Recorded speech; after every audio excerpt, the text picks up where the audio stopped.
What's up, ladies and gentlemen? Welcome back to another video here today. If you're new here, welcome to Pop Dynamite. My name is Harrison and we post videos every Monday and Friday and streams every Tuesday and Wednesday. So if you're new here, be sure to get subscribed and come watch some of our awesome content. It's always going to be here for you. So let's get into why you guys clicked on this video here today. It was so you could get the smallest file size while still maintaining a high quality video on YouTube. And I'm going to show you how to do that. So let's jump straight into it.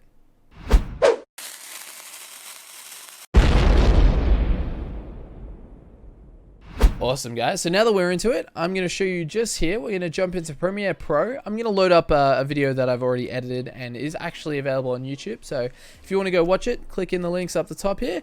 It will be up there for you to go watch. It's our Pixelmon video. So the latest Pixelmon video, which I think is episode 5. But I'm going to open up the project here. Now, this is where everything all starts. So in Premiere Pro, I'm going to show you the settings that you want to run for Premiere Pro. If you use a different video editor, just try and get as similar settings as you possibly can.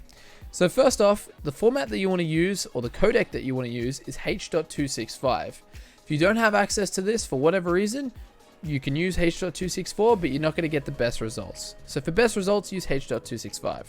Then, if you're in Premiere Pro, it's pretty simple.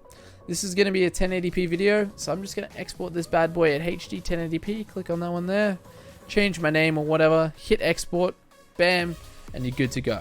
That's all you need to do for step 1. So once that's exported, you should get some videos like these ones here. These are all my test ones that I've been using. They're all this video just here. This right here is a 1080p one that I've already exported. Okay, I did a short export though. It's only a 2-minute version. It's not the full clip. But this is what it's going to look like right now before we decrease the size. So it's still full quality 1080p. It looks nice and crisp.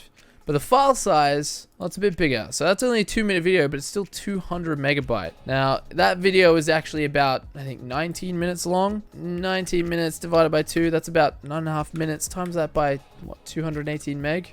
That's going to be about a 2 gig file. So full render, that's about a 2 gig file. I want to be able to chop that down while still maintaining the quality. And so I'm going to show you how to do that. In order to do that, what we need to download is this thing right here. It's called Handbrake. If you've never used it before, basically it's, as it says, an open source video transcoder. So that's going to allow us to basically shrink our file size but still maintain our quality using a few cool little juicy settings. So this is Handbrake Nightly. If you need the link for this, it'll be down in the description below. But what we're going to do, the nightly builds are essentially the latest builds of Handbrake. So that's how we're going to get the best possible quality, because we're going to have access to all the features. So I'm going to download the exe version because I'm running Windows 10. So I'm going to download this one here. Just click download, save the file, run the file, get it all installed. We're going to go through the setup. I'm just going to mash install. Awesome, create a desktop shortcut. Fine, I'll have one, that's fine.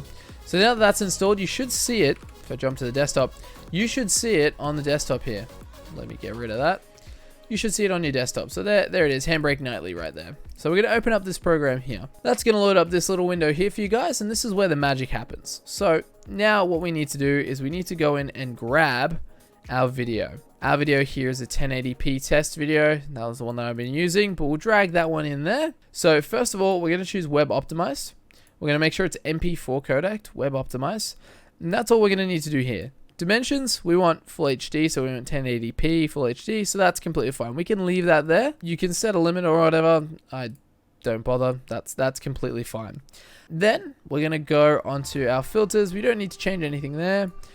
The video tab though, this is where everything happens. So first of all, we're going to change that video codec back to H.265 like we've already exported it. And we're going to choose the 10-bit option. There is a 12-bit option, but that's mainly for HDR video, and unless you're doing HDR video, you don't need to worry about it. Next, we're going to look at the frame rate here. We're going to choose same as source, so then it's going to be completely the same as what we rendered out from Premiere Pro. Then we go down here to our encoder presets. We're going to drop that down to medium. Fast and ultra fast are fine as well, but if you're willing to spend the extra little bit of time, this will actually decrease your file size because it's going to take a little bit longer, but it's going to get a smaller file size while still maintaining the highest quality. Then we're going to go to this encoder tune here and hit fast decode. That's mainly for videos, or when we upload it to YouTube, that's mainly for people's internet connections who aren't incredibly fast. That's going to be able to help them view the video at a higher quality. So it's going to make their lives a little bit nicer. The next thing we're going to look at is this constant quality, the 22 RF thing over here. So as you slide this up, The video gets worse, as it says lower quality and higher quality over here. What we're going to do is we're going to leave it at 22. You can go anywhere between 19 to roughly 24. That should give you basically roughly the same quality. I like to stick with 22 because it's in the middle, but not only that, I do like a little bit better quality if I can help it. I'd prefer to have better quality. Then we're going to go to audio settings. We're going to change this AAC, AVC, codec, or whatever. We're going to change that down to AAC pass-through. Now what that's going to do is it's basically going to keep the same audio that's from our Premiere Pro and not change it at all, which is what we want. Because if we want to transcode audio from one lossless codec to another, you're going to get some degradation and it's not going to sound that great. So we're going to keep that there. Subtitles and chapters, we don't need to worry about that. So basically that's everything that we need. And we're going to save this as a preset. I usually name it my YouTube preset. So I'll save that YouTube 1080p preset. So then we only need to set these settings once. We don't have to do this multiple times. So we're just going to set that as a custom preset and hit add. So now if we go to custom presets, you'll see it's right there, YouTube 1080p. So we can click on that. It'll keep all our settings. Then all you have to do is obviously export the video to whatever you want. Hit the start encode there. And then you'll get your small file size. So obviously I've already done this in advance. So I'm just going to jump to my already finished ones, already completed ones. Let's snap these two. So this was our test. That was our file size, 218 meg for a 2-minute video because we did a short test render. If I go over here, this is our 1080p compressed from X265 to the compressed 1080p X25. Look at the difference. So we went from 218 meg down to 64 meg.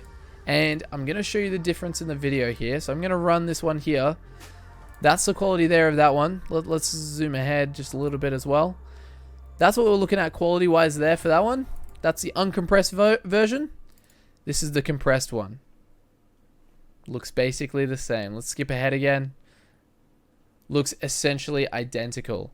And we've literally more than halved our actual size of the video. So we've more than halved it. More than halved it. And that is just awesome, and it's still going to look good, and it's also going to be a lot easier to upload to YouTube and still look absolutely awesome. That's essentially going to end the tutorial here today for you guys. If you have any questions, be sure to leave them down below in the comments section. I'll be able to help you out wherever I can, but that should be a simple way to compress your videos and still keep an awesome high quality. So otherwise, be sure to get subscribed, and I'll see you guys in the next video. Bye.